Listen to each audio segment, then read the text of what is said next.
అన్నావు పడతావు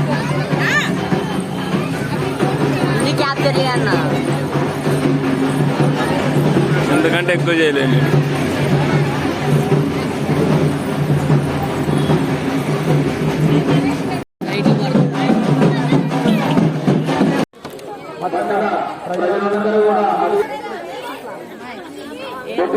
అందరూ కూర్చోవాలమ్మా, కర్మాల కూర్చోవాలి.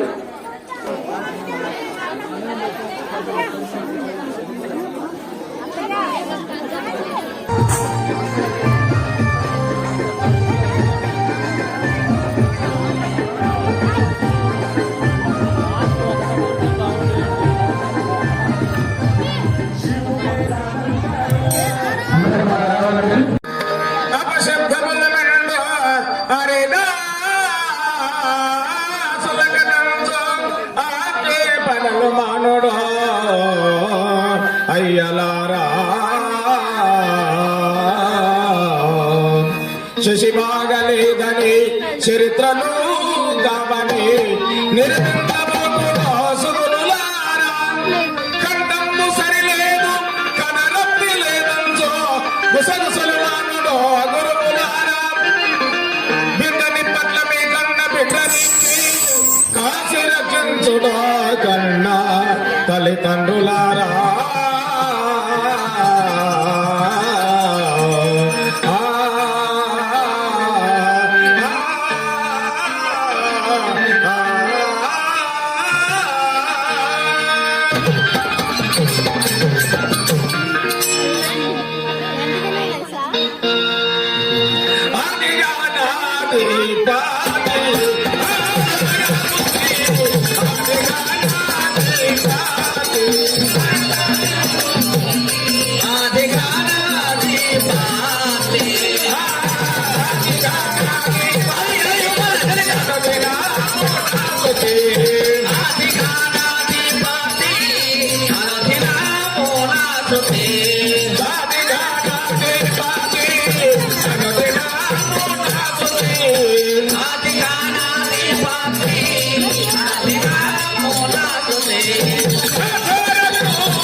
మీ సభవారందరూ నమస్కారం చేస్తున్నారండి.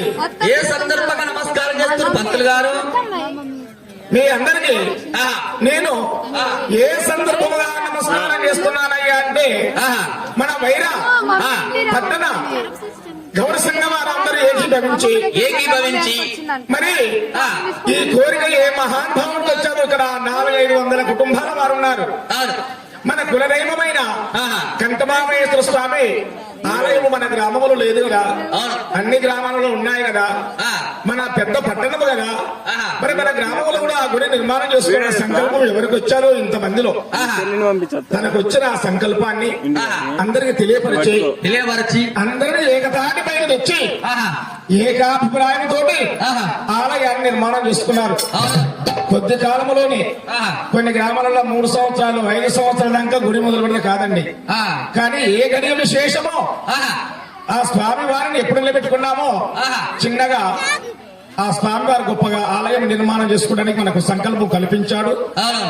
అందరూ అనుకున్నారు సంవత్సరాలకు ముందే పండుగ చేయాలి అనుకున్నారు. కోరిక నెరవేరిందండి. కానీ ఈ పండుగ సందర్భంగా అమ్మా ఇక వచ్చే నెలలే మా ఊళ్ళో పండుగట. వచ్చే నెలే ఇక 15 రోజులే ఉందట. 15 రోజులే ఇక వారం రోజులే ఉందట. దగ్గరికి వస్తుంది. ఇక పండుగ 4 రోజులేనట, రేపేనట, ఎల్లుండేనట, పండుగ ఇవ్వాలనేనట. పండుగ వచ్చిందండి. వచ్చింది పండుగ వచ్చింది. మన వైరా పట్టణంలోకి మన కంఠమామేశ్వర స్వామి పండుగ వచ్చింది. పండుగ వచ్చింది కానీ ఏం తెచ్చింది? ఇంటికో 50,000 ఖర్చు తెచ్చింది. ఇంటికో ఏట పొలం తెచ్చింది. బాబు 2 తెచ్చింది. ఖర్చు కాదండి, ఖర్చుతో పాటుగా ఆనందాన్ని తెచ్చాలి. ఆనందం. ఏ ఇంటిలో పండుగ చేసినా ఒక్కరే సంతోషపడతారా, ఒక్క ఇంటి వారే. కానీ ఇక్కడ ఉన్న అన్ని కుటుంబాల వారు సంతోషపడుతున్నారంటే కారణం ఏంటంటే కంఠమామహేశ్వర స్వామి పండుగ. ఆ పండుగ చేపట్టి అందరి ఇళ్లలో బంధువులు వస్తారు కాబట్టి అందరికీ ఆనందాన్ని తెచ్చింది మన కంఠమామహేశ్వర స్వామి పండుగ. స్వాములందరూ దూరం కూర్చున్నారు స్వామి. ఇదంతా స్థలమే. మాలేసుకున్న స్వామి కొంచెం దగ్గర పడి కూర్చున్న స్వామి. కొంచెం ఇదంతా అది దూరం అయ్యారంటే కొంచెం దగ్గర రండి స్వాములు. దగ్గరికి వస్తే పటం కనబడుతుంది, దేవుని పటం. ఇలా రండి స్వాములందరూ. ఇటు దక్షిణ భాగం రండి.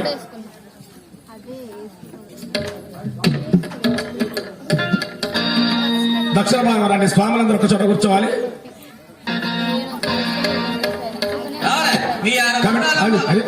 కమిటీ పెద్దలు స్వాములు ఇటు దగ్గరికి వస్తున్నాను. రండి పెద్దలు, గౌరవ పెద్దలు, సలహాదారులు, మహామౌలు దగ్గర పడి కూర్చోండి స్వామి.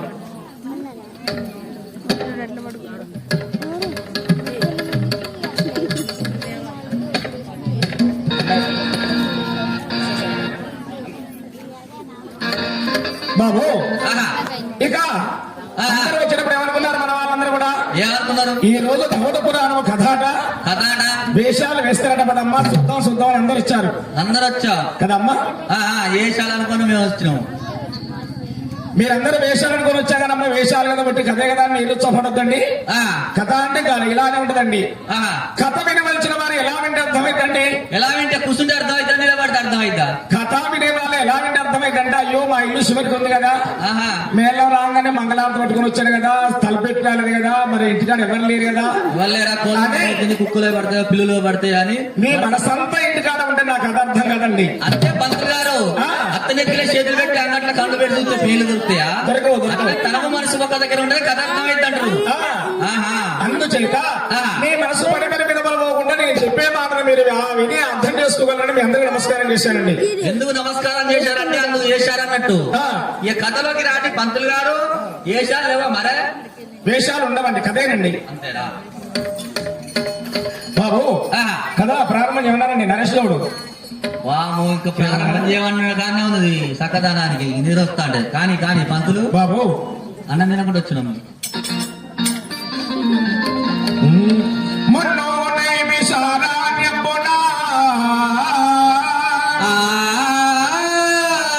శివుని కాదేముని గడంబులు గలరే బాబు. కృతాయములోనట కృతాయము త్రేతాయము ద్వాపర మీద కలిగమండి. కృతాయములోనట దేవములందరూ కూడా యతిష్ఠులు యోగిష్ఠులు అందరూ కూడా తపస్సులపై కూర్చున్నారండి. కూర్చోండి. తపస్సులపై నుంచి వారు లెగసి ఒక విశ్రాంతమైన స్థలంలో కూర్చున్నారు. కూర్చోండి. ఓ యతిష్ఠులారా, ఓ యోగిష్ఠులారా, ఈ ప్రపంచంలో ఉండబడవలసిన 6 శాస్త్రములు, 18 పురాణములు, ఆ 18వ పురాణమైన గౌడ పురాణము సంగతి మీకు తెలుసునా అని అక్కడ కూర్చున్న ఋషులందరూ కూడా ఒకరిని ఒకరు అడుగుతున్నారండి. అక్కడ ఉన్న వాళ్ళందరూ కూడా మాకు తెలియదంటున్నారు. అక్కడికి ఎవరు వచ్చారయ్యా? వారికంటే గొప్పగా చదువుకున్న మహానుభావుడైనా ఇదిగో సూత పౌరాణికుడు వచ్చాడు. ఆ సూతుడిని పీట వేసి కూర్చుండబెట్టి ఓహో సూతపడిరా మాకు గౌడ పురాణం సంగతి చెప్పమని అడిగారు ఆ మునులందరూ కూడా. ఆ సూత పౌరాణికుడు ఈ అలశివ గౌడ పురాణము ఆ మునులకు ఎలా చెప్తుండండి. ఇప్పుడు మన గౌడ వారికి ఎలా చెప్తున్నామో ఆనాడు ఆ మునేశ్వరుడు అలా చెప్పాడు. గౌడ పురాణం ఇలా ఉత్పత్తి అంటే ఎలా?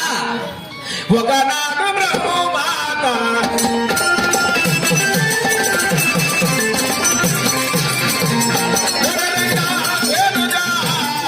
ఒకనాడు బ్రహ్మమాత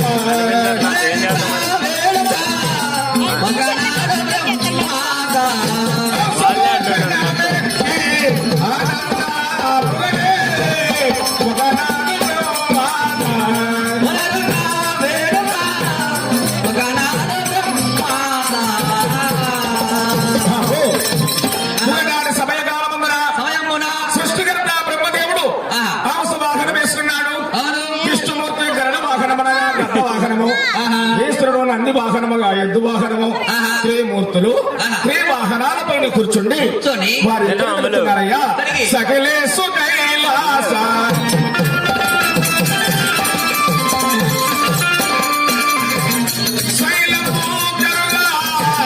సకలేసు కైలాస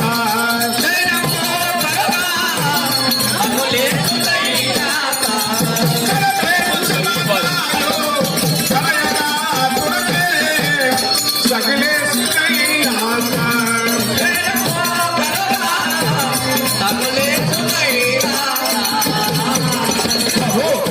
త్రిమూర్తులు వాహనాల పైన కూర్చోండి కూర్చొని వారు ఎక్కడ వెళ్తున్నారయ్యా? ఎక్కడికి? హిమాల పర్వతాల పైన సభా చేయడానికి వెళ్తున్నారు ఆ త్రిమూర్తులు. ఆ త్రిమూర్తులు పెద్దవారైన బ్రహ్మదేవుడు ఆయన ఎక్కిన వాహనము రెక్కల గల్ల పక్షి హంసవాహనం అండి. హంసవాహనం వేసుకొని ఆకాశ మార్గాన వెళుతున్నాడు బ్రహ్మదేవుడు. ఆ పైన వెళ్లే బ్రహ్మదేవుడు కింది వంక చూచాడు. చూడగా అతనికి ఏమి కనిపించదయ్యా? దేవా గంధర్వ స్త్రీలు మగవారు లేని సమయము చూచి ఆనందంగా స్నానం చేస్తున్నారు స్త్రీలందరూ కూడా. వాడిని చూచాడు బ్రహ్మదేవుడు. ఈ స్త్రీలు ఎంత అందముగా ఉన్నారు కదా, నేను కూడా వారితో పాటగా స్నానం ఆడితే బాగుండు కదా అనుకున్నాడు తన మనసులో. అనుకున్నంత లోపల బ్రహ్మదేవుడు అల్ప మొహాంతాకారుడయి ఆడదాన్ని చూచిన అర్థము తెలిసిన బ్రహ్మకైన పుట్టు రిమ్మ తెగులను ఎప్పుడైనా అనుకుంటాం కదండి. అలా అనుకున్నంత లోపల మూర్ఛనుంది ఆ బ్రహ్మ తన నిలివెళ్ళే చెమటలు వచ్చి ఎక్కడెక్కడ జారిపోయి తన నాభీస్థానమందు కూడుకున్న చెమట బిందువుతో ఏర్పడిన చెమట తన లలాటమందు వస్తుందట. ఆ వచ్చే చెమటను బ్రహ్మదేవుడు కుడి చేత తూర్చాడండి. హాని ముచ్చు అంటే చెమట బిందువు తాను అరిచేతులకు వచ్చాడు. ఆ అరచేతిలో ఉన్న చెమట ఎలా ఉన్నది? ఎలా ఉంది? పాత రసాన్ని మనం పట్టుకుంటే మన చేతికి అంటుకోకుండా ఎలా పరుగులు తీస్తాడు, అలా పరుగులు తీస్తున్నది చెమట. అది చేతులు పట్టుకొని ఇది భూస్థలినది కదా అంటే దీని భూమి మీద వెళ్తున్నాడు బ్రహ్మ. ఆ మాట భూదేవత విన్నది. ఓహో బ్రహ్మదేవా,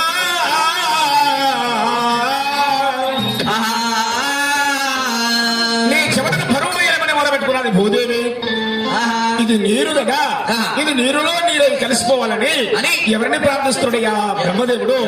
వాయుదేవనమ్మే సరి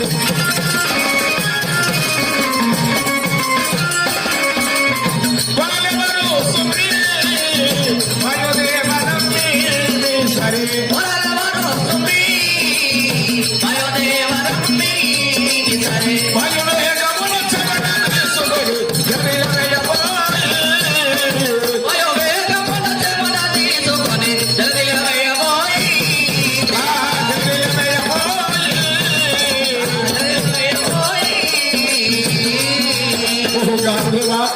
ఎక్కడ ఉన్నవో ఈ తక్షణమంటే ప్రసన్నం కావాలని బ్రహ్మదేవుడు ప్రార్థించగా ఆ బ్రహ్మ యొక్క ప్రార్థన గాలిదేవునికి వినిపించాలి. గాలిదేవుడు ప్రసన్నమయ్యాడు. ఏమిటి బ్రహ్మదేవా నన్ను ప్రార్థించామన్నాడు. ఓహో గాలిదేవా, నీ ముత్యంతో చెమట బిందువున అరిచేతులకు వచ్చాడయ్యా. దీన్ని ఎక్కడేసినా బాగుండట్లేదు కానీ ఈ చెమటను 7 సముద్రములు పారే చోట నీటి వేములు వేసి రామయ్యా గాలిదేవా.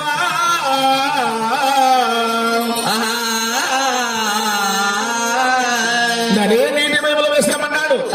ఆ బ్రహ్మ ఇచ్చిన చెమటను గాలిదేవుడు చేతబెట్టుకొని ఆ 7 సముద్రులు పారే చోటుకి ఎలా వెళుతున్నానండి.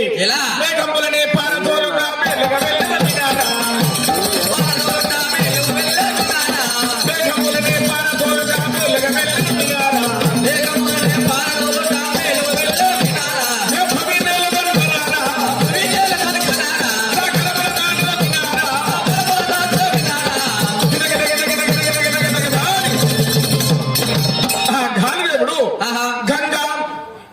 తుంగభద్ర, భావుద, నర్మదా, సింధు, కావేరి మొదలగు నదులన్నీ దాటుకుని వెళుతున్నాడు గాని ఎక్కడ చూసిన ఒకటే నది కనబడుతున్నది అతనికి.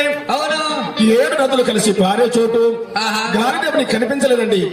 వెళ్ళి ఒక చోట నిల్చున్నాడు. అక్కడ ఏం కనిపించాలి? పేద కోడేరు. మన వైరా చెరువు లాంటి పేద కోడేరండి. ఆ ఓనమా గుండం అనేది కనిపించాలి అతనికి. అది ఎవరిదయ్యా కోనేరు? ఆహా. పార్వతి పరమేశ్వరుడు స్నానం చేసే కోనేరు. ఆహా. అది చూచాడు గాలిదేవుడు. ఆహా. నేను ఎంత అమాయకుణ్ణి. ఆహా. బ్రహ్మదేవుడు నన్ను సముద్రంలో వేసిరమ్మన్నాడు ఈ చెమటను. ఆహా. నేను ఎక్కడేసిన ఆయన చూడొస్తున్నాడా? మొదలు కలిసిన గంగలోను యమునా నదిలో వేస్తే నా మాట దక్కిపోను కదా. ఆహా. ఇంత లెక్క వచ్చి నేను ప్రయాసపడ్డాను కదా. ఆహా. ఆ నా మాట దక్కించుకోవడానికి ఎక్కడో కదా వేసిపోతానని అని ఆ బ్రహ్మదేవుడు ఇచ్చిన చెమటను ఆహా. ఆ గాలిదేవుడు ఆహా. పార్వతమ్మ గారు స్నానం చేసే కోనేరులో వేశాడండి. కోనేరులో వేశాడు. ఆ, ఆహా. వేగా ఆహా. మానవుడు ఆహా. బావి ఒడ్డున ఉండి బావిలో రాయేస్తాడుగా ఎలా కాదు. ఆహా. అలా ఆ. ఆ గాలిదేవుడు వేసిన చెమట ఆహా. ఆ సముద్రంలో అడగాన వెళ్ళి అడగాన వెళ్ళి నాలుగు పక్కలు తిరిగి తిరిగి నడి గర్భమునకు తనియే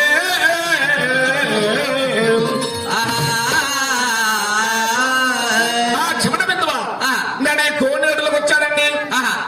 ఆ కోనేరు వెడల్పున చిన్న చిన్న నీటి బుగ్గలు పొడిచి పొడచి నీటి బుగ్గలని దగ్గరగా వచ్చి వచ్చి పేద గుమ్మిలో నీటి బుగ్గ ఏర్పడ్డాది నీటి పైన. ఆహా.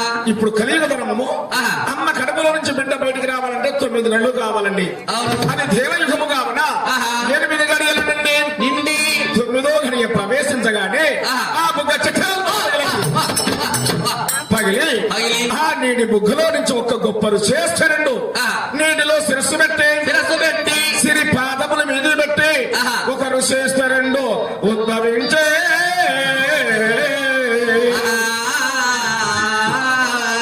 బాబు ఆ. పార్వతమ్మ గారి కోనేరు లోపల ఆ. ఆ బ్రహ్మ చెమట వల్ల ఒకరు శ్రేష్ఠుడిని పుట్టాడయ్యా. ఇదిగో ఏడి మరేగా నీటిలో శిరస్సు పెట్టాడు. బా. పాదాల మీద పెట్టి ఒక గొప్ప శ్రేష్ఠుడిని ఉద్భవించాడు. తల్లకిందుల తల కింద పెట్టాడు. ఆహా. అది చూచాడు గాలిదేవుడు. ఆహా. అమ్మ బాబోయ్, ఆయ్. ఈ చెమటలో ఇంత మహాత్యర్యం ఉన్నది కాబట్టి ఆహా.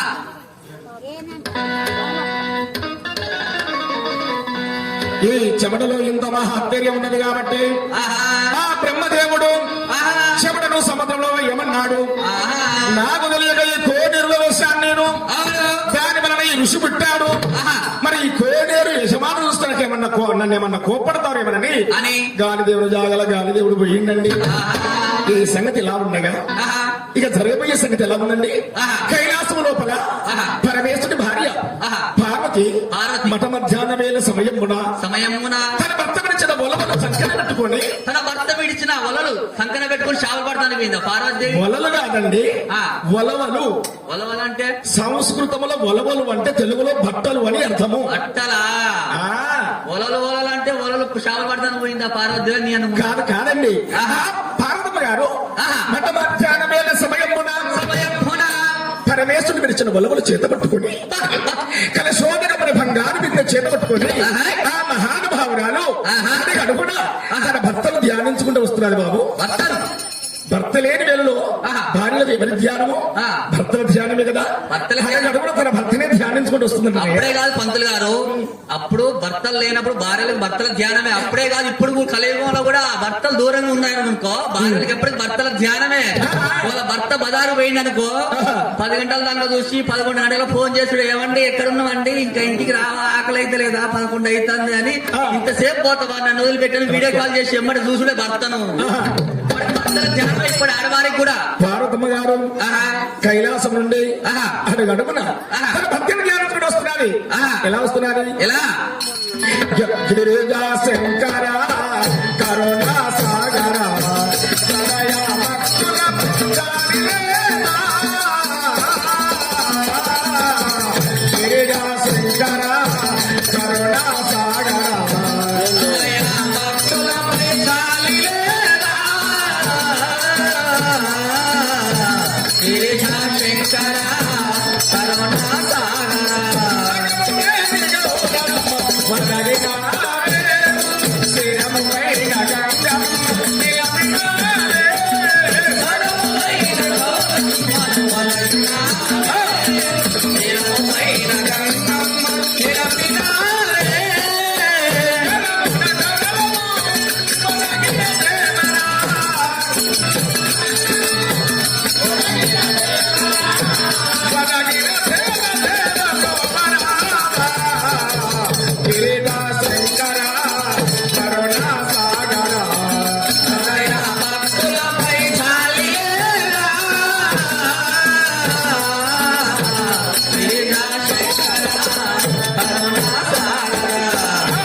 అడుగడుగునా తన భర్తను ధ్యానించుకుంటూ ఆ పార్వతమ్మ గారు వస్తున్నదండి.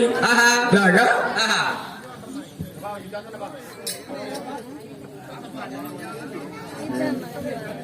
బాబు పార్వతి సగము మేడమురమ్మ వదగినావే, శిరము పైన గంగమ్మ నిలబడినావే.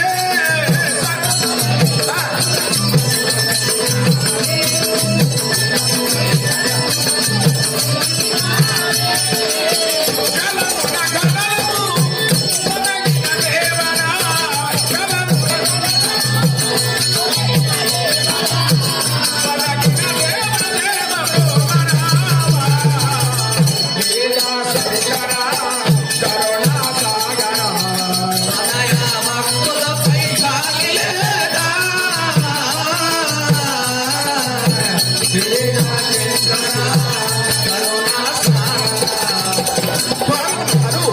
కోనేరు మీదకి వచ్చాడండి.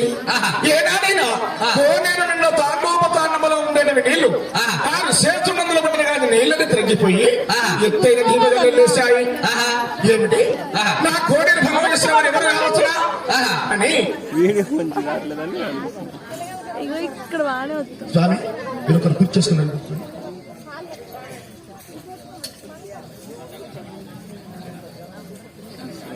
కోడేరు వద్దకు వచ్చాది.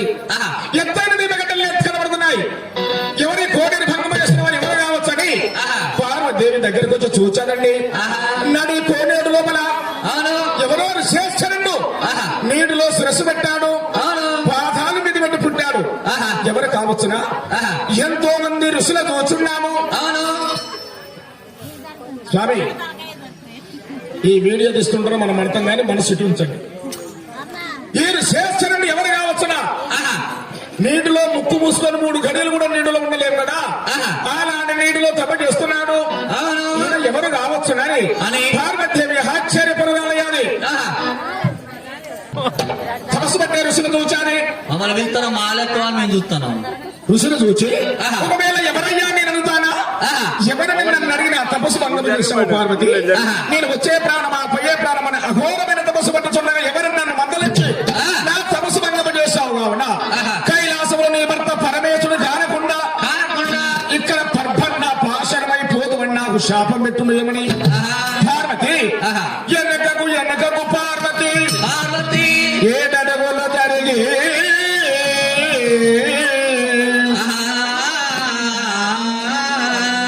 పార్వతి 4 దిక్కులు పారదూచాది. ఆమెకి ఏమి కనిపించడం లేదు. ఈ ఋషి ఎవరు కావచ్చునా? ఎంతో మంది ఋషులను చూస్తున్నాను కానీ ఇలాంటి ఋషులు నేను చూడలేను కదా, ఇతని సంగతి ఎలా తెలవాలి అని ఆ పార్వతి మరి ఎవరైనా తెలుస్తుంది ఇతని సంగతి అని అని ఎక్కడెవరు దిక్కు లేకపోతే అక్కమ్మవాడే దిక్కు. ఎవరికి చెల్లెలకా తప్పు. కాదా? ఎక్కడెవరు దిక్కు లేకపోతే అక్కమ్మోడు దిక్కు అంటే చెల్లెలకు కాదు. మరి ఎవరికి? అక్క అట పంచాలి భర్తతో పంచాలి పెట్టుకుని తల్లిగారిని వెళ్ళిందట. ఆ తల్లిగారిని వెళ్ళిన సమయానికి అక్క కూడా చెల్లె కూడా అక్కడే ఉంది. అక్క మొన్ననే వెళ్ళావదే మళ్ళీ ఎందుకు వచ్చావన్నది చెల్లె. ఏముంది చెల్లె మీ బావ తాగి బాగా కొడుతుండే ఇంక నేను మన దగ్గర ఉంటానే ఇంకా బాగా సంసారం చేస్తా నేను ఇంకా అని అంటే ఆ చెల్లెలు అక్కతో అంటుందట, అక్క అక్క భర్తను అలా అనవద్దే, మన ఆడవారికి కన్నవారు లేకున్నా తోడ పుట్టిన వారు లేకున్నా మేన మామలు లేకున్నా అక్క అక్క మొగడే దిక్కే అక్క మొగడే అని అక్కడ అక్క మొగడే దిక్కంటే ఎవరి భర్త వారికే దిక్కు అని అర్థము. అంటే ఎవరి భర్త వారికే దిక్కు అన్నట్టు. ఇప్పటిలో మేము అనుకుంటాం పంతులు గారు ఎక్కడ వాడు దిక్కు లేకపోతే అక్కమ్మోడి దిక్కు అంటే అక్కమ్మోడి చెల్లెల దిక్కు అని మేము అనుకుంటాను. కాదా? చెల్లెలకు కాదు, కాదు ఎవరి భర్త వారికే దిక్కు అన్నట్టు.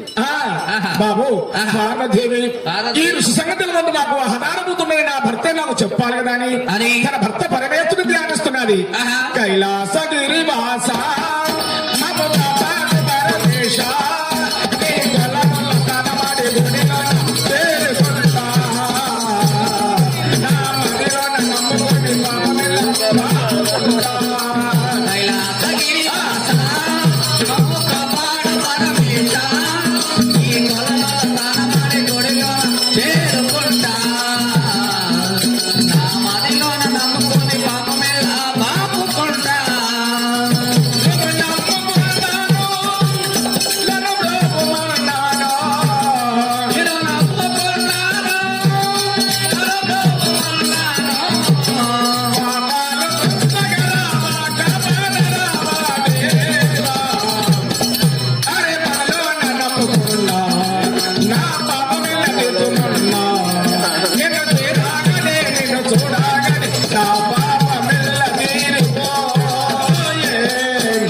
కైలాసగిరివాస మమ్ము కాపాడు పరమేశ నీ కొలనల తనమడి ఒడిలోన చేరుకుంటా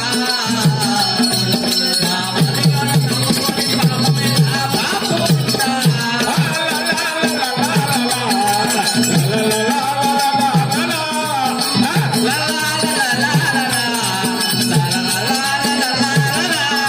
ఓం నమః శివాయ.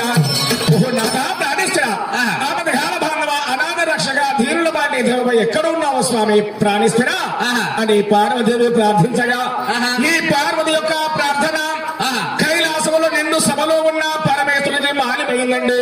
మాలిమైందంటే వినిపించింది. వినిపించిందా? ఆ పంతులు గారు, ఆహా. ఈ రోజులల్లా కథలగాడికి జనాలు ఎందుకు వస్తలేరు అనుకుంటున్నావు? ఎందుకు వస్తాలేరండి? ఎందుకు వస్తలేరంటే కథలగాడికి పోతే అర్థం కాని ముచ్చట్లు చెప్తారని ఈ రోజులలో కథలగాడి జనాలు వస్తలేరు. వచ్చిన వాళ్ళు కూడా ఎవరి ముచ్చట్లు వాళ్ళే చెప్పుకుంటారు కానీ ఈ రోజులలో కథలు ఎవరికి లేరు. పంతులు గారు, బాబు ఇప్పుడు నేను అర్థం కాని ముచ్చట ఏం చెప్పాను? నువ్వు అర్థం కాని ముచ్చట ఏం చెప్పినావంటే పార్వతీదేవి కోనేరు దగ్గర ఉండి కైలాసములో ఉన్న పరమేశ్వరు పిలిస్తేన పడ్డదని చెప్తున్నావు కదా కథల. ఇప్పుడు ఇంటి ముంగట్టుండి ఇంటికి ఉన్నాయన పిలిస్తేనే పడతలేదు. పార్వతి అంత దూరం నుండి పిలిస్తేనే పడ్డదా? నువ్వు చెప్పిన దాంట్లో ఏమైనా అర్థం ఉందా పంతులు గారు? బాబు నీకు అర్థం కాకపోవచ్చును. కృతాగే మనసిద్ధి, త్రేతాగే దృష్టిరూపకము, ద్వాపారే మంత్రసామార్జితము, కలిగే కరసాధన అన్నారు. ఇది ఇంకా అసలే అర్థం కాలేగా బాబు. కృతాయులోని మానవులాట 100% నిజాలే మాట్లాడదట. అప్పుడు అబద్ధం అనేది లేదు, ఆశ అనేది లేదు. లేదు. వారి మాటల్లో సత్యం ఉన్నది కాబట్టి, మాటల్లో సత్యం ఉన్నది కాబట్టి వారు ఎక్కడ ఉండి పిలిచినా దగ్గర ఉండి పిలిచింటే వినిపించాలి. కృతాగే మనసిద్ధి, త్రేతాగే దృష్టిరూపకము. అప్పుడు కూడా ధర్మము 4 పాదాల పైన ఉన్నది. జ్ఞాన నేత్రముతో ఎక్కడ ఉన్న వారు ఏం పని చేస్తున్నారని కనుగొన్నారు. వ్యాపారే మంత్ర సామాజితం ఉన్నారు. వ్యాపారం వచ్చేసరికి సగం నిజమైంది, సగం అబద్ధమైందండి. అప్పుడు మంత్రాలతోటి పనులు నెరవేర్చుకున్నారు. కలిగే కరసాధన. ఇది ఏమి యుగం అండి? ఏమి యుగం అండి? కలియుగం కాదు, కల్లా కలియుగం. కళ్ళ అంటే 10:30 వరకు కళ్ళ అంటే కంటే ఎక్కువ కళ్ళ అంటే అబద్ధము. నువ్వు చెప్పింది. రాత్రి పడుకుంటే కళ వస్తుంది. ఆ కళలో ఇల్లు కట్టుకున్నట్టు, పెళ్లి చేసుకున్నట్టు, పిల్లలు కన్నట్టు, సొమ్ములు చేసుకున్నట్టు, ప్లాట్లు కొనుక్కున్నట్టు ఎన్నో తీర్ల కళ్ళు వస్తాయి. మరి ఉదయం కూడా అవన్నీ నిజమవుతాయా? అలాంటి కళ యుగము. కలియుగము కాదు, కలయుగము, అబద్ధ యుగము. ఈ అబద్ధ యుగములో మానవుడు స్వార్థము, అబద్ధమానని ప్రపంచం ఎల్లుబాటు లేదు, ఇంట్లో ఎల్లుబాటు లేదు. అందుచేత మన మాలో స్వార్థం ఎక్కువై అబద్ధాలు ఎక్కువైపోయింది కాబట్టి మన మాటల్లో సత్యం లేదు కాబట్టి దూరం ఉన్న వాళ్ళ పిలిస్తే మనకు వినపడటం లేదు. మనం ఏం చేశామండి? కలిగే కర సాధన. కరములంటే చేతులు, సాధన అంటే పనులు. మానవుడు తెలివైన వారు కాబట్టి యంత్రాంగాన్ని కనిపెట్టాడు. హైదరాబాద్ లో ఉన్న మన బంధువులతో టెలిఫోన్ ద్వారా ఎలా మాట్లాడుతున్నామో అది సత్యమార్గముగా ఉన్న భారతమ్మ గారు కోనేరు కాడ ఉండి మోహనాథ ప్రాణేశ్వర అంటే దగ్గర ఉండి పిలిచినట్టే వినిపించదు. పార్వతి పిలుస్తున్నాను, ఇంకా పరమేశ్వరుడు రావడం లేదు. నాథ జాగెందుకయ్యా, ఆలస్యం ఎందుకయ్యా పరమేశ్వర? రామయ్య పరమేశ, రామయ్య జగదీశ,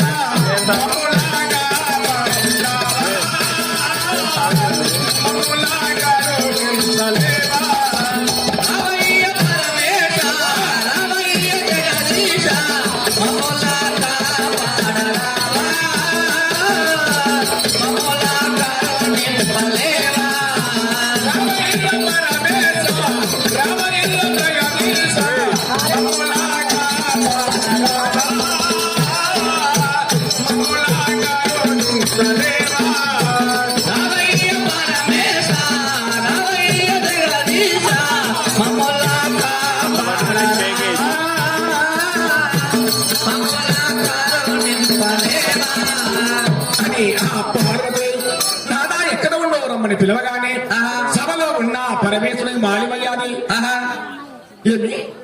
ఏనాడైనా పార్వతమ్మ గారు కోనేరు గడిపోయినట్టు పిలవలేదు కదా. ఈ రోజు పిలుస్తున్నది. పార్వతి ఎక్కడ ఏమి ఆపద సంభవించదు కదా. మరి నేను వెళుతానా? ఈ సభ అందరు కూర్చున్నారు. అక్కడ జరిగిన వర్తమానం ఎప్పుడో తెలుసుకోవాలని ఆ సభలోనే ఉన్నాడు నారదుడు. ఓహి నారదా, పార్వతమ్మ గారు కోనేరు గడి వెళ్ళాది, నన్ను పిలుస్తున్నది, ఏమి జరిగిందో తెలుసుకొని రామయ్యా అన్నాడు. అనగా నారదుడు హరినామ సంకీర్తన చేసుకుంటూ కోనేరు వద్దకు వస్తున్నాడండి.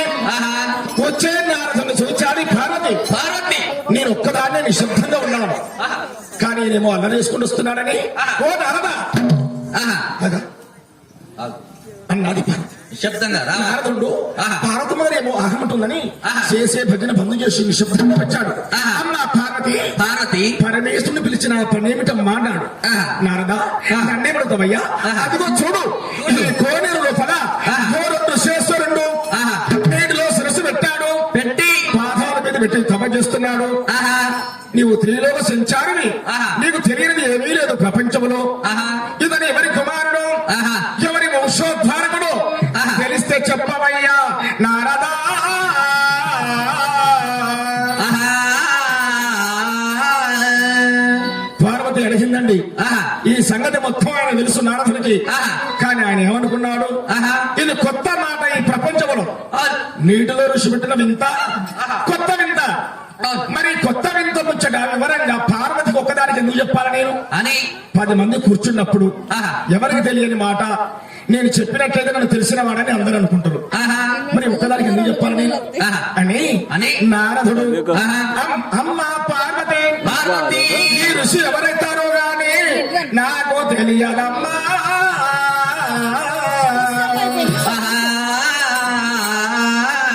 తెలియదన్నాడు నారదుడు. ఆహా. మరి తెలియని వాడు ఎందుకు వచ్చావయ్యా? ఆహా. నేను నా భర్తను రమ్మన్నాను. ఆహా. నిన్ను రమ్మన్నానా నేను? ఆహా. వెళ్ళి నా భర్త రమ్మను పో ఆహా. అన్నది పార్వతి. పార్వతి అప్పుడు ఆహా. ఆ నారదుడు ఆహా. కైలాసం వచ్చాడు. ఆహా. నారద ఆహా. మా పార్వతి ఏమన్నదయ్యా? ఆహా. ఓ స్వామి, స్వామి ఈ సంగతి మీకు తెలుసునండి. ఏమిటండి? మీరు ప్రతిరోజు స్నానం చేసే కోను లోపల ఆహా. ఎవరో శ్రేష్ఠుడు పుట్టాడు. ఆ? నీటిలో శిరస్సు పెట్టాడు, ఆహా. పాదాల మీద పెట్టి తప చేస్తాడండి. బా, బా. పార్వతమ్మ గారు మిమ్మల్ని రమ్మన్నదండి ఆహా. అనగానే ఆహా. ఓహో నీటిలో ఋషి పుట్టాడా? ఆహా. అలాంటి వింతలు మనం ఎప్పుడు చూడలేదు కదా అని ఆహా. సభలో నుంచి శంకరుడు లేచాడు. ఆహా. అతడు చూసిన చిత్రాన్ని నేను చూస్తాను. బ్రహ్మ విష్ణు మహేశ్వరులు దేవాన దేవతలు మొత్తం లేచారండి. ఆహా. చూడు బాబు, ఆ. 1993 సంవత్సరంలో ఆహా. నీళ్లలో ఏలు పెడితే పిల్లలు పుడుతున్నారంటే ఆహా. బస్సులు కట్టుకుని ఎట్లా పోయింది మన రాష్ట్రం అంతా. ఆ, బస్సులు ఫోన్లు కట్టుకుని పోయారు. కొత్త వింత కదండి. ఆహా. నీటిలో ఋషి పుట్టినాడు చూద్దామని ఆనాడు దేవతలందరూ కూడా వస్తున్నారు. ఆయ్. మొదట దారి వచ్చిన వాడు నారదుడు. ఆహా. మునులెల్లారా కోని మోక్ష కోసగినా. ఉనొల్లెల్లరొక్కుని మోక్ష కోసగినా. సహోదరుడవని చాలగలిగేను. కనకముఖాంతన కెరలి రూపము కంచుకమై కెరలో పరాతన. అగరమని మనమునను కనవన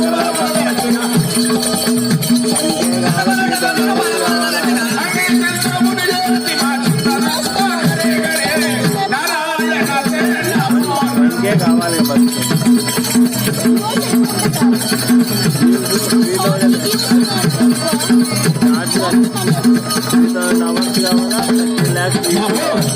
నామ సంగతి తీసుకుంటున్నారు. దండుస్తున్నాడు.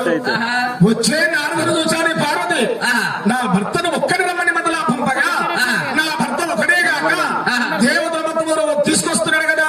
ఆహా. అందరూ రావడం సంతోషమే. పార్వతి ఆహా. ఆనంద పరితాత్మురాలై వస్తున్నది. ఆహా. వచ్చిన దేవతలందరూ కూడా ఆహా. కోనేరు చుట్టూ కోనేరు చుట్టూ గుంపులు గుంపులుగా కూర్చున్నారండి.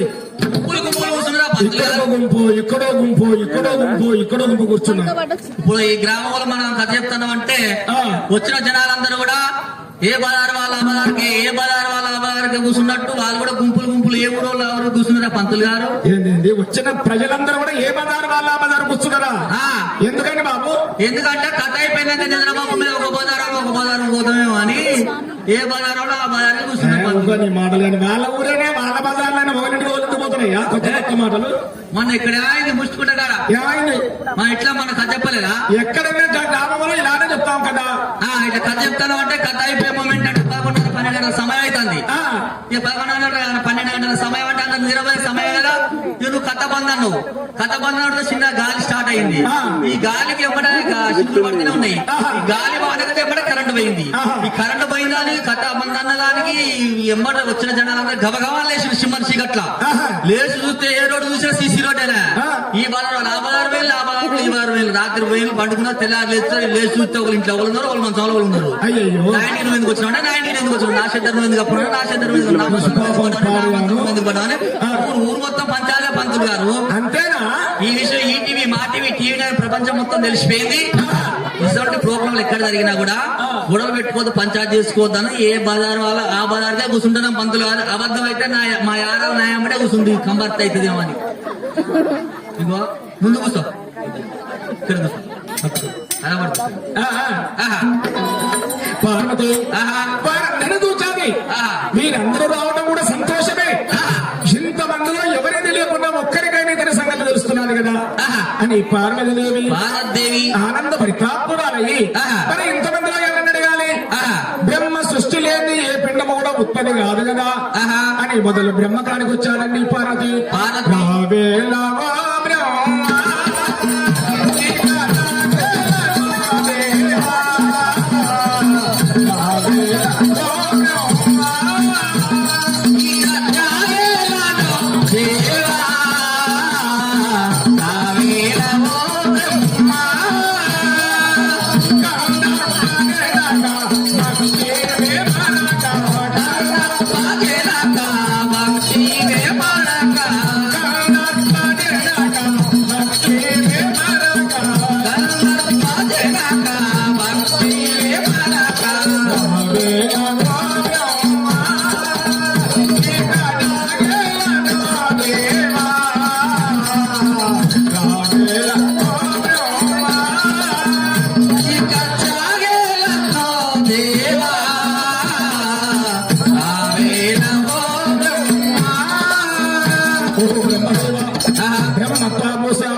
స్వయంభూతో చిత్రాన్న బ్రహ్మదేవ మేము ప్రతిరోజు స్నానం చేసి కోడి లోపల ఎవరో ఋషేశ్వరుడు పుట్టాడు మీకు తెలుసునా బ్రహ్మదేవా.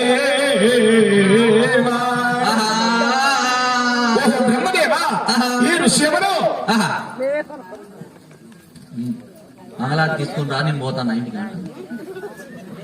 బాబు ఓ బ్రహ్మదేవా ఈ ఋషి ఎవరో మీకు తెలుసునా అన్నది. అప్పుడు బ్రహ్మదేవుడు చూచాడు. అదరోని గాలిదేవా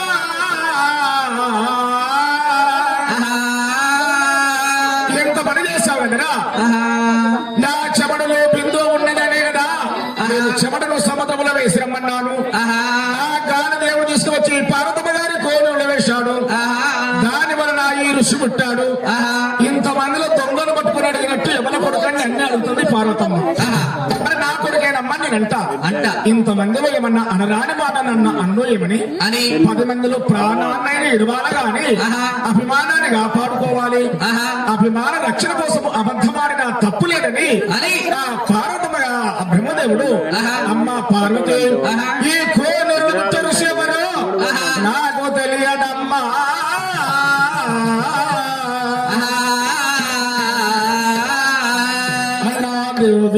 బ్రహ్మదేవుడు బ్రహ్మదేవదా బ్రహ్మదేవుడు కూడా ఎలా ఉంటుంది కావచ్చును. ఇక విష్ణుమూర్తి ఉన్నాడు పోషణకర్త. పోషణకర్తను వరకు తెలుసుకుంటానని బాబు ప్రపంచానికి సృష్టికర్తలు ముగ్గురు బ్రహ్మ విష్ణు మహేశ్వరులు. బ్రహ్మవంతు పిండాన్ని సృష్టించి దృష్టిలో రాను రాయటము బ్రహ్మవంతు. పోషణకర్త విష్ణువంతు. పోషించడం అంటే అమ్మ కడుపులో మనం ఉన్నప్పుడు అమ్మకు నాన్నకు గొడవ వచ్చి అమ్మను ఎన్ని దెబ్బలు కొట్టినా అమ్మకు ఎన్ని దెబ్బలు తగిలినా పర్వాలేదు గాని కడుపులో ఉన్న పిండానికి దెబ్బ తగలకుండా కాపాడడమే విష్ణుమూర్తి బాధ్యత. అది సృష్టి రహస్యం అండి. బ్రహ్మ సృష్టి, విష్ణు పోషణ, శివుడు లయకర్త. అంటే ప్రాణం పోసేవంతు ప్రాణం తీసేవంతు రెండు ఆయనకే వచ్చినాయి. ప్రాణం ఇచ్చి తీసుకోవడం ధర్మము కాదని యమధర్మరాజును గుమస్తాయి పెట్టుకున్నాడు శంకరుడు. ప్రాణం పోసేవాడు శివుడు, మరి పోషించేవాడు విష్ణుమూర్తి. సృష్టించేవాడు కంటే ఈయన సంగతి తెలియకపోవచ్చును, మనిషిపోయాడు కావచ్చును. మరి పోషించేవాడు విష్ణుమూర్తి కదా తెలవాలని ఈయనెవరు? నువ్వు చదివితే మా యారాలు మంచి నిగరంగా చదువుతామని ఇంకొక వస్తుంది. చూడండి ఇక విష్ణుమూర్తి గారికి వచ్చారు పార్వతి. నల్ల అయ్యా విష్ణుదేవా నల్లన్నయ్యావో నీవేనయ్యా నన్ను కాపాడే దేవుడవయ్యా.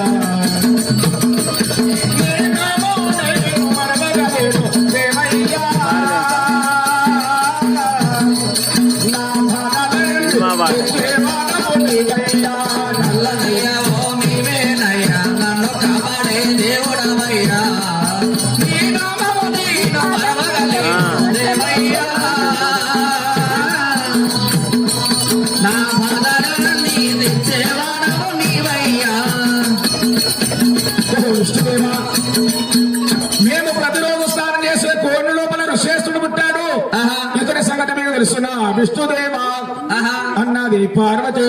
ఆహా విష్ణుమూర్తి బాగా ఆలోచిస్తున్నారండి. ఆహా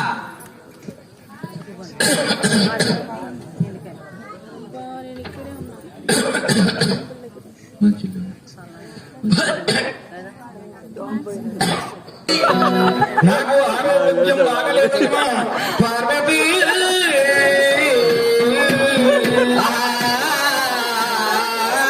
పంతులు గారు నీకే ఆరోగ్యం మంచిగా నాకేమన్నా అయిందా అనుకుంటానా? నీకేమన్నా అయిందేమని మా ఆడాలు సాగు చుట్టూ సంకర పెట్టి పోతూనే ఉంటావు. మళ్ళా వాళ్ళు ఓ సూర్య ఓ సువార్త ఇట్లా రాదేమ్మా. కథల నాట కథల నొప్పి లేచిందట ముట్టిదేనాట. పంతులు గారు పరాశి వాడేంటి రావే మూల మళ్ళీ వాళ్ళు ఇంకేమొస్తుంది కదా. నాకేం కాలేదమ్మా. విష్ణుమూర్తి అలా ఎందుకన్నాడు? తానొప్పక నొప్పించుక తప్పించుక తిరుగువాడే దండుడు సుమతి. తను ఎద్దు ఒకరు నొప్పించద్దు.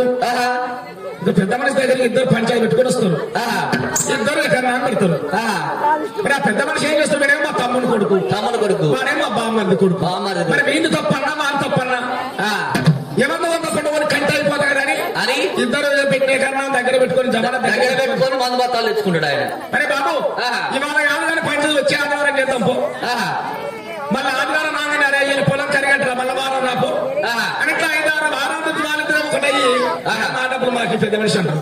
అప్పుడు పెద్ద మనిషి అన్న కంటే కదా కాడు. అప్పుడు అమ్మ విష్ణుమూర్తి ఏమనుకున్నాడు? నిజము చెప్పితే పార్వతి బాధపడదు, బ్రహ్మదేవుడు బాధపడతాడు. చెప్పకపోతే పార్వతి బాధపడుతుంది. మరి నాకెందుకు మధ్యలో నేను కండు కావాలని నాకు ఆరోగ్యం బాగలేదని తప్పుకున్నాడు. మీరేమో నాకే బాగలేదేమో కథ బంధు పెడతాడేమని మీరు అనుకుంటున్నారు.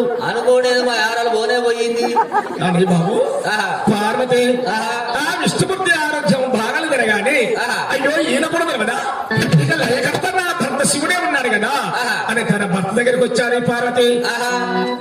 నాదా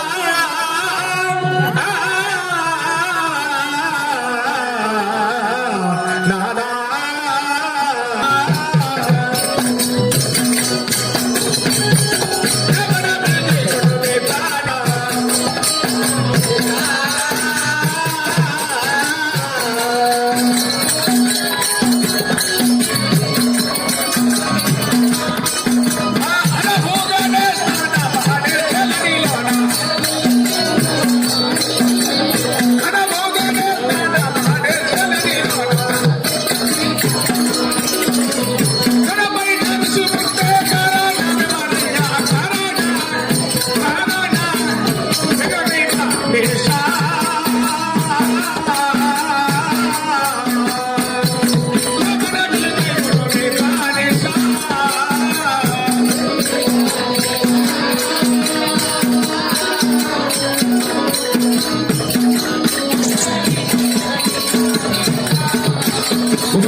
మీకన్నా తెలుస్తున్నారండి ఇతని సంగతి. లేక విష్ణు ఉషోద్ధారకుడా లేక బ్రహ్మ సంభూతుడా చెప్పవయ్యండి అది పార్వతి. నాకు ఆయుధ తెలియదే పార్వతి.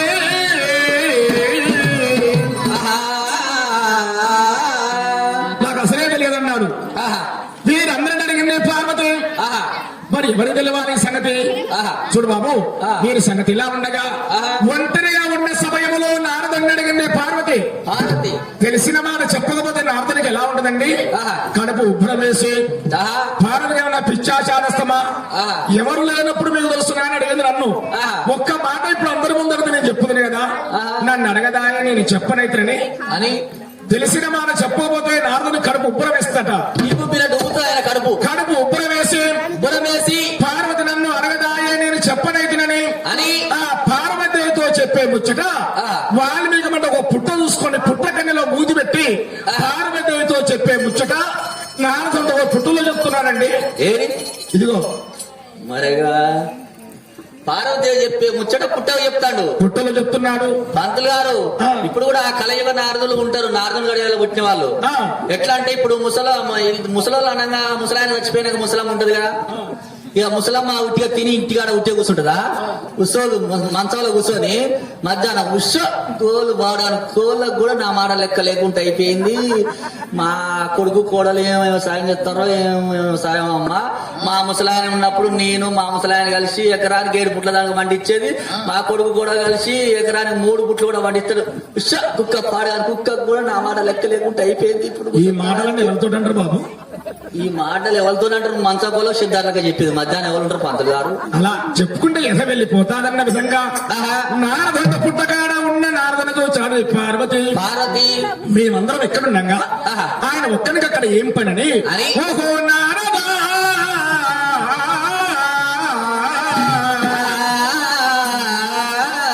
ఓహో నారదానికి ఎప్పుడు వేశాడు? కేక ఎప్పుడు వేశాడు? నారదునికి సగ గర్భయాసము తక్కువైందండి. గాలి తీసినట్టయింది అమ్మటే. ఏనాగ నన్ను పిలిచింది కదా, నేను చెప్తా కదా అని గిలగిదాయని నారదుడు పార్వదేవి దగ్గరగా వచ్చాడండి. అమ్మ పార్వతి, నన్ను పెద్ద పిలిచావమ్మా అన్నాడు. నారదాన్ని 2వ సారి అడుగుతున్నాడు కానీ జాగ్రత్త చెప్పు సుమా, ఈ ఋషి ఎవరి కొడుకయ్యా అన్నది. అమ్మా వెరచి చెప్పనా తల్లి? తల్లి వెరవగా చెప్పనా అన్నది. అంటే వెరచి అంటే భయపడి సగం దాచుకొని సగం చెప్పనా, వెరవగంటే భయం లేకుండా చెప్పనా, ఉన్నది చెప్పమన్నది పార్వతి. అమ్మ పార్వతి, ఆయన ఎవరు కొడుకో కదమ్మా, అదిగో అక్కడ కూర్చున్నాడు చూడు.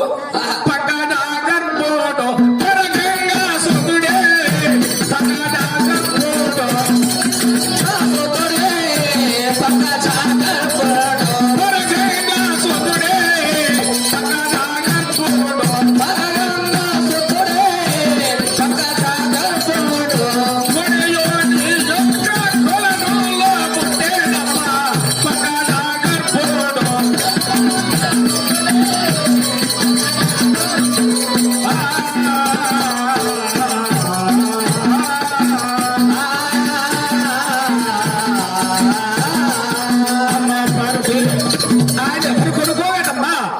బ్రహ్మ కొడుకమ్మ అన్నాడు.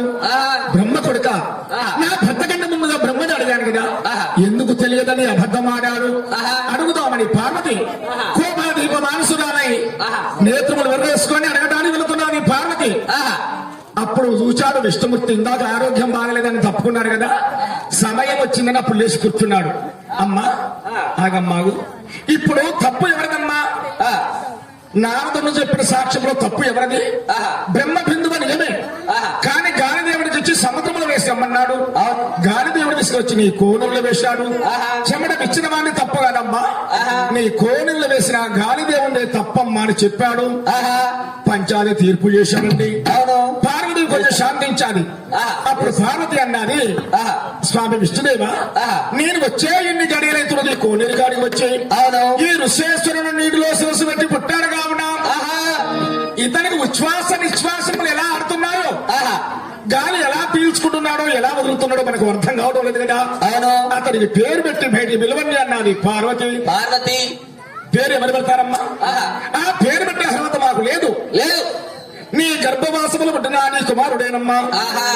నీ కర్ణములంటే చెవులో నుంచి పుట్టిన భగవంతుని గుర్తు చేసుకుంటారు, సూర్య నమస్కారం చేయని వారు ఎవరున్నారు కాబట్టి నా కొడుకు కూడా అందరి చేత దండం పెట్టించుకున్నంత గొప్పవాడు కావాలని రవి అని పేరు పెడతారు. రవి బానే ఉంది. ఆ పిల్ల బాబు అందుడు, ఆ పిల్లవాడు పెరిగి పెట్టినాక ఆడేం చేస్తాడు? మా నాన్నకు పేరు దొరకనట్లు అక్షరాలు దొరకనట్లు 2 అక్షరాలు ఉంటాయి పేరు. కాలేజీ వేలాక ఆలోచిస్తాడు బాగా అని. నీ పేరేంట్రా బాబు అంటే రవి కుమార్. రవి కుమార్. తండ్రి రవి అని పేరు పెడితే కొడుకు ఏం చేస్తారు? దానికి ఇంకో 3 అక్షరాలు కలుపుకొని కుమారాలు పిలిపించి రవి కుమార్. రవి కుమార్ అంటే దాని అర్థం ఏంటండి? అర్థం ఏంటి? రవి అంటే సూర్యుడు, కుమార్ అంటే సూర్యుడి కొడుకు యమధర్మరాజు. యమధర్మరాజు అంటే తిట్టే వాళ్ళే కానీ మొక్కే వాళ్ళు ఉంటారండి. అంతే పంతులు. రవి అంటే సూర్యుడు, రవి కుమార్ అంటే యమధర్మరాజు. యమధర్మరాజు అంటే పెట్టుకుంటారా పేరు? అర్థం తెలిస్తే వాళ్ళు పెట్టుకుంటారా? అర్థం ఉండే పేరు పెడుతున్నది పార్వతి. లేక అమ్మాయి పుట్టిందనుకో, అమ్మాయి పుట్టిందనుకోండి, అమ్మాయి అందంగా లేకున్నా పేరన్నా అందంగా ఉండాలని శ్రీలక్ష్మి అని పెడతారు. శ్రీలక్ష్మి బాగానే ఉన్నది. శ్రీలక్ష్మి లక్ష్మి కలకలాడుతూ మా ఇంట్లో ఉండాలని శ్రీలక్ష్మి అని పెడతారు. చిన్న పెద్ద పెరుగుతా స్కూల్ పోతా, స్కూల్ బంద్ చేసి కాలేజీ పోతా, కాలేజీ బంద్ చేసి అమ్మాయి పెద్ద ఇంట్లో ఉంటది. పక్క ఊరు వాళ్ళు అమ్మాయికి సంబంధానికి వస్తారు. వచ్చిన వారికి టీ మర్యాద, టిఫిన్ మర్యాద తల్లిదండ్రులు చేస్తా అంటారు. అదే సమయానికి అమ్మాయి పక్కింట్లో టీవీ చూస్తా ఉంటది. ఇక సంబంధానికి వచ్చిన వాళ్ళు అంటారు ఏమంటే మీ మర్యాద మంచిగానే ఉన్నాయి కానీ మీ అమ్మాయిని పిలవండి చూస్తాను వాళ్ళు సంబంధానికి వచ్చిన వాళ్ళు అంటారు. ఇక పక్కింట్లో టీవీ చూసే అమ్మాయిని వాళ్ళ అమ్మ బయటకు వచ్చి పిలుస్తాంట కదా, ఓ శ్రీలక్ష్మి అంటే ఇక దీని దీని పిలుస్తుంది. పిలిస్తే సంబంధానికి వచ్చిన వాళ్ళు అనుకుంటారు కదా, అరే అమ్మాయి పేరు ఇంత వినయంగా ఉన్నదంటే అమ్మాయి ఇంకెంత అందంగా ఉందని వాళ్ళు అనుకుంటారు. ఆ టీవీ నుంచి అమ్మాయి వస్తాడు కదా,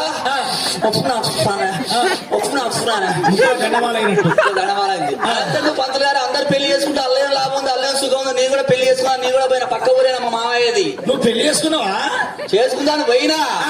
పోతే మా మామయ్య కూడా మర్యాద మంచిగా చేసిండు. మరి మామయ్య గారు మరి మీ అమ్మాయి ఎంతవరకు చదువుకుందని నేను అడిగిన. ఎందుకంటే నువ్వు చదువుకుంటున్నాను కాబట్టి చదువు ప్రస్తావన తెచ్చావు అక్కడ. అంటే మా మామయ్య అడిగా ఎంతవరకు చదువుకుంది అల్లుడు గారు, 5వ తరగతి వరకే చదువుకుంది, అంతలే పెద్ద పిల్లగాడు పుట్టింటి పట్టుకుంటుంటే లేక బడి బంద్ చేయించిన అన్నాడు. సర్లే మామయ్య మరి మీ అమ్మాయి పేరేం పేరు అని నేను అన్నా.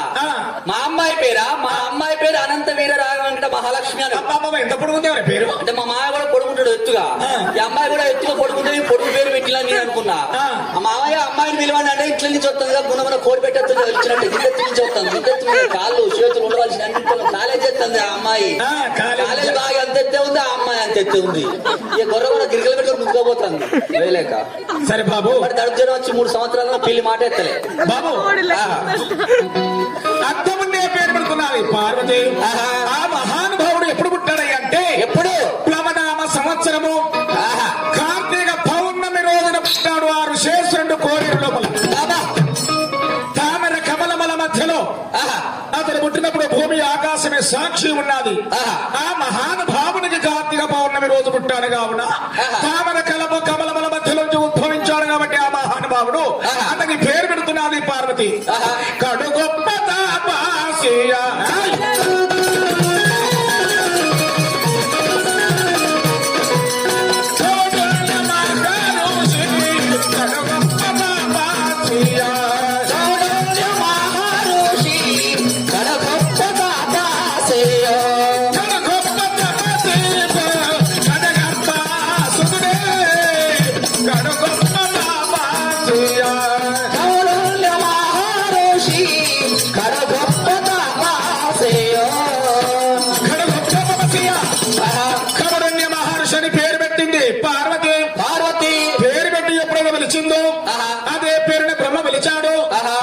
విష్ణు పిలిచాడు, అదే పేరున ఈశ్వరుడు పిలిచాడు. సురది 33 కోట్ల దేవేంద్ర దేవతలు కూడా ఓం కవడు నిర్శేశ్వరాయ నమః, ఓం కవడు నిర్శేశ్వరాయ నమః అని ధనుల చేత మహానుభావుని పిలవసాగర అక్కడ ఉన్న వాళ్ళందరూ కూడా. బాబు, కవరుణ్య మహర్షి అంటే ఎవరు అనుకుంటున్నావయ్యా? ఎవరిని అడుగుతాను? నిన్నే. మమ్మల్ని అడుగుతానికే మా ఊరికి వచ్చి పండగ కథ చెప్తాను నువ్వు వచ్చినావా? నువ్వు పుణ్యాన్ని చెప్పినట్టు నువ్వు 5 లక్షలు తీసుకుంటాను. అలాంటి విషయాలు మాకు తెలియకనే మిమ్మల్ని పిలిపించి పండుగ చేసుకుంటాండి, పురాణం చెప్పించుకుంటాండి. మమ్మల్ని అడిగితే మేమేం చెప్తాం పంతులు గారు? బాబు, కవడన్య మహర్షి అంటే ఎవరు నీకు తెలియకపోవచ్చు. మన స్వాములకు మన మాతలకు అందరికీ తెలుసును. తెలుసు. మన వాళ్ళు ఏం గోత్రం చెప్పుకుంటున్నారు? మేమా కమండలం అంతే. మండలమే మాది, మండలమే వైర మండలమే, కమండలమే వైర మండలమే. మండలం కాదండి, కమండలం కాదు. కమండలం అంటే వండుకునే కుండలకు అర్థం. మునీశ్వరుడు చేతులు పట్టుకునే మంత్ర శంభులకు అర్థం. కమండలం కాదు, కౌండున్య గోత్రము. కౌండున్య గౌత్రం, కౌండున్య గోత్రము. ఆ గోత్రం గల వ్యక్తి ఎవరయ్యా అంటే ఎవరు? ఆనాడు బ్రహ్మ చెమట వలన పార్వతమ్మ వారి కోనెలు పుట్ట ఋషి. అక్కడి నుంచే గౌడ వంశం ప్రారంభము. మన గౌడ కుల పితామహుడు. ఆ మహానుభావుడు పుట్టిన సందర్భంగానట అక్కడ ఉన్న దేవతలందరూ కరధనుల చేత మహానుభావుడి కొనసాగారు.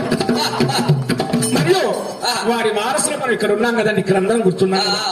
వైరా పట్టణంలో ఉన్న మన గౌడులందరూ వచ్చి సరి సమేతము కూర్చున్నారు కదా, అందుచేత వారి వారసులు ఇక్కడ ఉన్నాం కాబట్టి ఆ మహానుభావుడు పుట్టిన సందర్భముగా ఆ నాడేశ్వరుడు 33 కోట్ల దేవేంద్ర దేవతలు పిలిచారట. మనము కూడా ముక్త కంఠము చేత ఒకసారి ఆ మహానుభావుని పేరు అక్కడ తాళముల చేత పిలవాలండి. ఓం కవడ నిర్శేశ్వర కొట్టరండి. చప్పట్లు ఈ ఊరినే కాదు ఆ. ఏ ఊళ్ళో కొట్టారు. పంతులు గారు ఆ, నువ్వు మా ఊళ్ళోనే అనుకుంటున్నావు. ఏ ఊళ్ళో నువ్వు ఏ ఊళ్ళో కాదు చెప్పినా కొట్టరా? నేను ఏ ఊరిలో కదా చెప్పిన చప్పట్లు కొట్టరండి. ఏమో మా ఊళ్ళో కొడతలేరు, మా పంతులు గారు ఏమైనా బాధపడతాడు అని మేము అనుకుంటున్నాం. నువ్వు ఏ ఊళ్ళు చెప్పినా కొట్టరా? ఏ ఊళ్ళో కొట్టరు అంతే, అందరు మా ఊరు అసంటోళ్ళే వాళ్ళు కూడా, బాబు. అందుకే కొడతలేరు. కొట్టాలట. అని ఎందుకు కొట్టాలి పంతులు? నాయన చప్పట్లు కొట్టాలి. ఎందుకు కొట్టాలి? ఎందుకు కొట్టాలంటే ఆ, ఈ చేతులు మనవి కాదు కాబట్టి కొట్టాలి. మనే కానీ కిరాయి తెచ్చుకున్నామన్నా. మన దగ్గర ఉండేది మనవి కావండి. ఆ. నేను చప్పట్లు కొట్టామనగానే ఆ. కొంతమంది కొడతారు, ఇంతమందిలో ఆ, కొంతమంది కొట్టరు. కొట్టరు. మరి చప్పట్లు కొట్టిన వాళ్ళు ఏమనుకుంటారు, కొట్టని వాళ్ళు ఏమనుకుంటారు? ఏమనుకుంటారు? చప్పట్లు కొట్టిన ఏమనుకుంటది? ఆ. ఆ, ఆయన చెప్పంగానే మనం కొట్టాలా కొట్టాలా? ఆయన మన ఊరికి వచ్చి చెప్తే ఆయన మాట మనం వినాలా? అని చలికాలం అయినా ఎండాకాలం అయినా చేతులు తిత్తారు, ఇట్లా ముడతారు, కరెంట్ షాక్ పెట్టిన వాళ్ళు లెక్క. కానీ ఆ, కొంతమంది తల్లులు నేను కొట్టమనగానే అర్మకర్మ లేకుండా చప్పట్లు కొడతారండి. కొడతారు. కొట్టినామేమనుకుంటది? ఆ, అయ్యో అయ్యో నేను పంతులు కొట్టమనగానే కొట్టిన కదా, కొడుతుందిగా, మా యారాలు కొట్టకపోయా కదా, కొట్టకపోయాగా. ఆమె తెలికల్లదో తెలికల్లదే. తక్కువదాన్నో ఏమని కొట్టే నాలుగేళ్ళాన్నో ఏమని ఇప్పుడు విత్తే పండుగని దాన్నో ఏమో ఆ గుడి పడ్డ ముత్యాలమ్మ మోగని కబుక్కులు మింగినట్టు కొట్టినదో తెల్లారి పొద్దున్న మా పదార్థి ఎంతమంది చెప్తావో ఏమో ఇట్లా అని ఇలా అనుకుంటారండి. ఆహా. అసలు కొట్టాలట. ఎందుకు కొట్టాలి పంతులు? ఎందుకు కొట్టాలంటే ఆహా. ఈ చేతులు మనవి కాదు కాబట్టి మనం చప్పట్లు కొట్టాలి. ఎట్లా? ఈ చేతులకు పేరు ఏం పేరు? చెయ్యి తోలు చేతులు. దేహమే తోలు దేహం, కానీ ఆ. ఈ చేతులకు పేరు ఏమంటుంది ఇక్కడ? ఏంటిది? అరిచేయి అరిచేతులు. అరిచేతులు.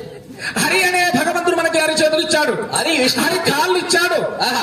మరే మానవా, ఆహా. జీవితాంతం నీ పని నువ్వు చేసుకున్నా, 360 రోజుల సంవత్సరం నువ్వు చేసుకున్నా, రోజు 24 గంటలు నీ పని నువ్వు చేసుకున్నా, ఆ. రోజుకు ఒక 5 గడియలో 3 గడియలన్నా నా గుడికి రారా రారా? అని కాళ్ళు ఇచ్చాడు. ఆ, నాలుక జుమ్మని నాలుక నీ నోటితోటి అన్ని మాటలు మాట్లాడుతున్నావు కదా, ఒక్క మాట ఆ. రామరామ నారాయణ అంటే ఈగలు జబ్బు అంట వాళ్ళ అంటే ఆహా. ఇంటి వాళ్ళు అడ్డు వ్యాధిని బయటికి వెళ్ళగొడితే ఆహా. అప్పుడు భగవంతుడి పైన ప్రేమ కలుగుతాడు వాడికి. అప్పుడు కలిగి అయ్యా భగవంతుడా, భగవంతుడా. నేనేం పాపం చేశానయ్యా, ఆహా. అందరిని అలా పుట్టించావు, ఆహా. నన్ను ఇలా పుట్టించావని అని? దేవాలయాల ముందు మెట్లగాడ కూర్చుండి రాతండి పల్లెంలో రాళ్ళేసుకొని భక్తులు వస్తూ పోతుంటే తప్పుడు రా. అయ్యా పైసా పైసా. పాపిని దానం చేయండి ఆహా. అని ఇలా బాధపడతారు. ఆ. మరి ఆ కుష్ఠ బుద్ధి మనకెందుకు, మనకెందుకు? ఆ కుష్ఠ వ్యాధి రోగం మనకెందుకు రావాలి? ఆ. మరో జన్మలో కూడా మనం అందంగా పవిత్రంగా పుట్టాలంటే ఆ. ఆ భగవంతుని పేరు ఒకసారి చప్పట్లు కొట్టాలండి. ఓం కపట విశ్వేశ్వరాయ నమః. కొడతారు. బాబు చప్పట్లు కొట్టండి అయ్యా. పంతులు గారు ఎందుకు కొట్టినాడు? భక్తి కొట్టినాడు అనుకుంటున్నా, భయాన్ని కొట్టినాడు. పనులు చేసుకుంటూ పోతావేమో అని భయాన్ని కొట్టినా, నువ్వు అనగానే కొట్టినా, నువ్వేం ఫీల్ కాకు. బాధలందు భగవంతుని పూజిస్తాను, భగవంతుని పూజిస్తారు, ఆనందమంది దైవ శరణమానేస్తాడు. ఆనందమౌని దైవ శరణమానేస్తారు. భయమున్నప్పుడే భక్తి వస్తాది. ఆ, పెద్దవాళ్ళు ఉన్నప్పుడు చిన్నవాళ్ళ భయం ఉంటాది. ఆ. ఇలాంటి గ్రామంలోనట ఆ, గ్రామ సర్పంచ్ గారు, మున్సిపల్ చైర్మన్ గారు సిసి రోడ్లు పోతాం రోడ్లను తవ్వించిండండి. ఆ, కానీ ఆయన బిల్లు రాలేదు, రోడ్డు మీద కంకర పరిపించిండు. ఆ. కొంచెం వయసుకు పెద్దవాళ్ళు, ఈ నాన్నగారు అంత వయసు వాళ్ళు రోజు బహిర్భూమికి కాలకృత్యాలు పోవాలి కదా, ఆ. చేతులు కర్ర పట్టుకొని చేతులు లోడ్ పట్టుకొని బయటికి పోతున్నాడు. ఆ. పోతుంటే మొత్తం కంకర రోడ్డు కదండి, ఆ. ఆ కట్టె స్లిప్ అయి బొక్క బొర్ర పడ్డాడు. బా. పడంగానే మోకాలు మోచేతులు వెళ్ళి రక్తం కారుతుంటే ఆ పెద్ద మనిషి బాధపడుతుండు. అయ్యో ఆహా. ఈ వయసులో కింద పడుతుంది కదా, ఆహా. ఈ రోడ్డు పెట్టుకుని పెళ్ళం ఉండమయ్యా, కడుపు కాల మంచుకున్న రోడ్డు తోమిచ్చే నేను కింద పడితే నీ ముసలితనం నాకు ఎవరు చేసి పెట్టాలని అని? కింద పడ్డ ఆ ముసలి ఆయన ఉమ్. కింద ఇలా చేయి పెట్టి పైకి లేస్తుంటే లేస్తా అంటే ఆయన చేయికి ఏం తగిలిందండి? ఆహా. 2 తులాల చైన్ తగిలిందండి. ఆహా. అద్దాల కింది కానీ మంచిగా చూసుకుంటాడు. బంగారం బంగారం, రోడ్డు కూడా కిరీటం. చూస్తే బంగారం అది. అప్పుడేమంటాను, అబ్బా ఈ రోడ్డు పెట్టి కడుపు చల్లగా ఉండా, రోడ్డు పట్టకపోతే నేను కింద పడపోతే కింద పడితే నాకు ఇద్దరు ఆహా. బాధలందు భగవంతుని పూజిస్తారు, బాధలందు భగవంతుని పూజిస్తారు, ఆనందమౌని దైవ శరణమానేస్తారు. ఆనందమౌని దైవ శరణమానేస్తారు. డబ్బుంటేనే సుఖమనేది అనుకోవద్దు, డబ్బుంటేనే సుఖమనేది అనుకోవద్దు, పాపాలను చేయగవద్దు, వాడు డబ్బు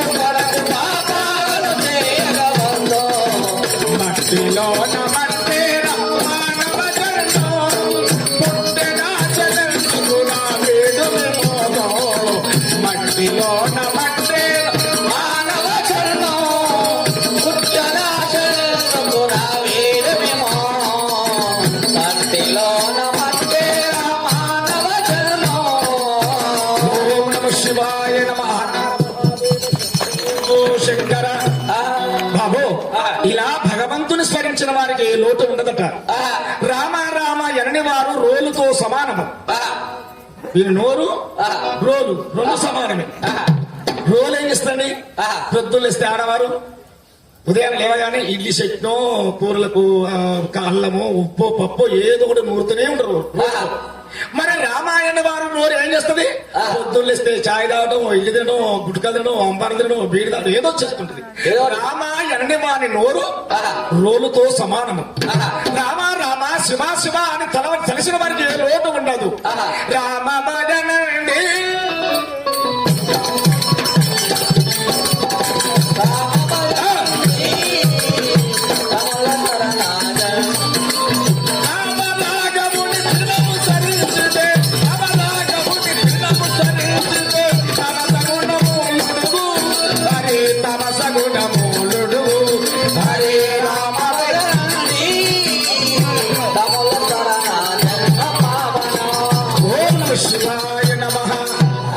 విధముగా మన స్వాములు ఇలా చెప్తున్నామండి. మన పట్టణంలో ఉదాహరణకు ఒక 300-400 కుటుంబాల వాళ్ళు ఉన్నారు. గౌడ కులములు ఇప్పుడు మన కబడని మహర్షి పుట్టాడు. ఎలా పుడుతున్నారో చూడండి. ఆ మహానుభావుడు నీటిలో శిరస్సు పెట్టాడు, తప్ప చేస్తున్నాడు. వీరు ఎప్పుడైతే పిలిచారో వీరి పిలుపులను కూడా మహానుభావుని వినిపించి ఎవరో భక్తులు నా పేరు పెట్టి నన్ను గొప్పగా పిలుస్తున్నారని ఆ మహానుభావుడు బయటకు వస్తున్నాడు. శిరస్సు పైగా తిప్పుకొని పాదాలు కిందగా తిప్పుకొని ఆ మహానుభావుడు వస్తున్నాడయ్యా. కృత్య రూపమోనా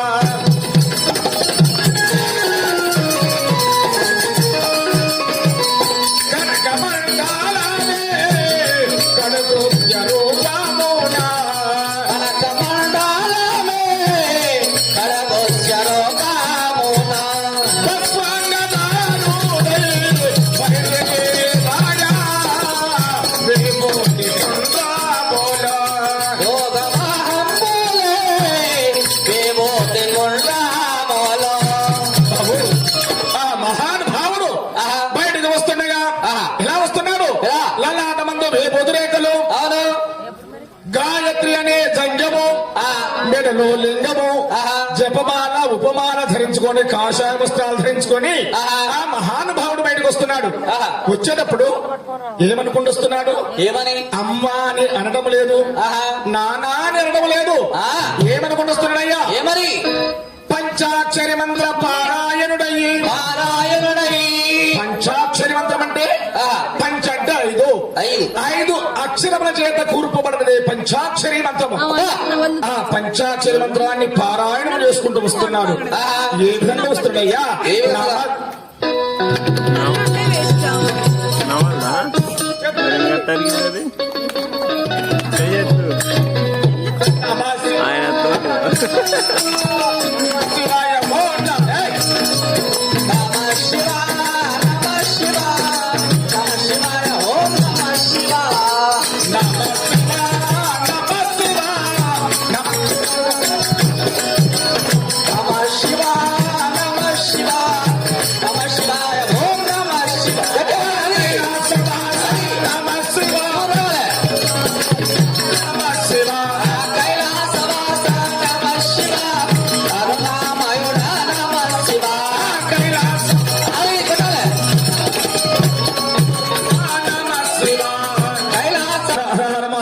శంభో శంకర భోమ శివాయ. ఆ మహానుభావుడు పంచాక్షరి మంత్ర పారాయణుడై కాషాయ వస్త్రము ధరించి బయటకు వస్తున్నాడు. లలాటమందు విభూతి రేఖలు, భావుజముల యందు విభూతి రేఖలు, మెడలో లింగము ధన్యము వేసుకొని వస్తున్నాడు. అందుచేత మన గౌడవారు ఎప్పుడు ఎలా ఉన్నా మన నాన్న ఎలా పుట్టాడండి? ఇప్పుడు బ్రహ్మ బిందువు వలన పుట్టాడు. అంటే మనం బ్రాహ్మణులము, గౌడ బ్రాహ్మణులము. అందుచేత ఈ మధ్య కాలంలో అలాంటి ఆచారాన్ని దూరం చేసుకున్నాం కాబట్టి ఇలాంటి పుణ్య కార్యక్రమాలు జరిగినప్పుడైనా అయ్యా నీ వారసులు ఈ గ్రామంలో ఉన్నాం కావున ఎప్పుడు ఎలా ఉన్నా తెలిసో తెలియకో తప్పు చేశాం స్వామి, మా తప్పును క్షమించు. ఈ 5 రోజులే నీ భక్తులు ఉండగలవారమని ఈ పండుగను మొదలు పెట్టుకున్నామండి. అందుచేత గౌడ కులస్తులు, గౌడన్య గోత్రికులు ఈ పండుగ చేస్తున్నారు కాబట్టి ఇంటికి ఒక్కరైనా తప్పనిసరిగా మాల ధరించాలని మనోజిస్తున్నామండి. సరే ఈ రోజు వీలు పడకపోవచ్చును, రేపు ఉదయం విగ్రహాల ఊరేగింపు సమయం ఉన్నది కాబట్టి ఉదయం 7 గంటల వరకు వచ్చి వేసుకోవాల్సిన భక్తులు మాల వేసుకో. పండగని మా సాగర్ మీరు నిన్న వచ్చిందట, ఇవాళ ఏదో మాలలేసిందట, ఇవాళ ఏదో మగలాకి తీసుకురమ్మంటే మేము తీసుకొచ్చిన ఆరతులు. అసలు పండుగ ఈ వచ్చే వారమా పై వచ్చే వారమా? అసలు పండుగ ఏంటో మాకేం అర్థం అవుతుంది. మా ఆయన నాకు చెప్తలేడు, మా ఆయన బండి పండుగ ఏ వారం అయింది అర్థమవుతలేదు అమ్మా. నాకు తెలుస్తలే, మా ఆయన చెప్పేటోడా ఏమన్నా ఈరాన కూర్చొని 10 నిమిషాలు మాట్లాడేటోడా మనిషి. అమ్మా పండగ మొదలైందమ్మా, ఈ రోజు నుంచే పండగ మొదలైందా? మరి మా ఆటపోతును ఏమైంది తీసుకురా ఇప్పుడు? యాటపోతులు కోసే పండగ కాదమ్మా ఇది, పాయసం వండుకునే పండగ. పాయసం పండుగేనా? మీరు మిమ్మల్ని వచ్చుకున్నాగా ఆటపోతున్నా, అది తర్వాత విషయం. తర్వాత పండగ ఈ రోజు మొదలైంది. ఇలా మొదలైందా? ఈ 5 రోజుల పండగ ఈ రోజు మొదటి రోజు ఆదివారము. గుడి వద్ద మామిడి తోరణ అలంకరణ, గౌడవారికి మాలాధారణ, గ్రామ దిగ్బంధన కార్యక్రమం మధ్యాహ్నం వరకు చేసుకున్నాం. ఈ రోజు సాయంత్రం గౌడ మహిళలందరూ కూడా సాంప్రదాయ పద్ధతిగా అందరూ ఇంట్లో నుంచి పూజా ద్రవ్యాలు తీసుకొని స్వామివారి చరిత్ర వినగలందరికీ అందరూ ఇచ్చేశారు. అందరూ వచ్చినావు. ఇది మొదటి రోజు వివరణ కార్యక్రమం. ఈ రోజు తెల్లవారితే 22 తారీఖు సోమవారం ఉదయం 7 గంటలకు ఈ రాత్రి విగ్రహాలు వస్తున్నాయండి. రేపు ఉదయం 7 గంటలకు విగ్రహాల ఊరేగింపు. ఇక్కడ విగ్రహాలు డాక్టర్పైకి ఎక్కించి అలంకరణ తర్వాత మన కమిటీ పెద్దలు ఏ బజార్న తీసుకువెళ్తారో ఇన్స్ట్రుమెంట్ ప్రకారంగా తీసుకొస్తారండి. 7 గంటలకు అందరూ కూడా ఆడవాళ్ళు స్నానాలు చేసి రేపు ఆడవారు చెప్పి మనమమ్మ మీ స్వాములు మాల వేస్తారు. అయ్యో మా ఆయన మాల వేయలేదు కదా అనుకోవద్దు. మాల వేసినా వేయకపోయినా గౌడ కులస్తులు ఈ పండుగ మొదలు పెడుతున్నాం కాబట్టి ఈ రోజు నుండి ఇంట్లో ఉల్లిగడ్డ గాని, వంకాయ గాని, సొరకాయ గాని, మత్తు మాంసము, చుట్టా బీడి ఇలాంటి ఏమి చేయరాదు. ఆడవారు స్నానం చేయండి, వంట చేయరాదు. ఇంటికి ఆడవారే లక్ష్మి, లక్ష్మికి రూపము ఆడవారు. ఒకరొకరు ఏం చేస్తారు, నోట్లో బ్రష్ చేసుకొని